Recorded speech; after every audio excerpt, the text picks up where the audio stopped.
So, ito po yung year 2000 na Walking Liberty o kaya also known as American Silver Eagle kasi may eagle siya.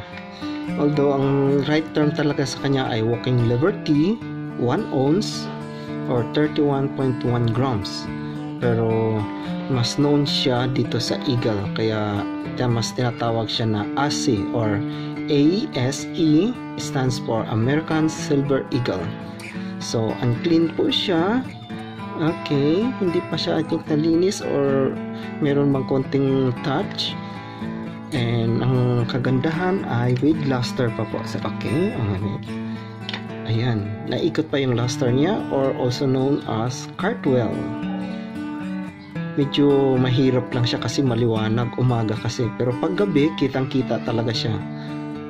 Yun, kung mapapansin nyo yung umiikot-ikot na liwanag, so yun yung tatawag na cartwheel or luster.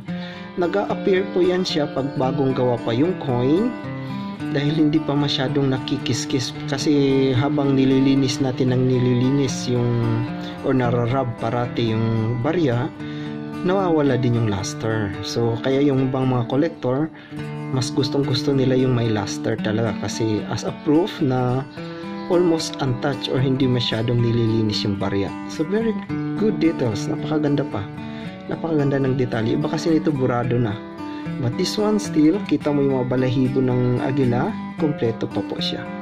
Nice piece.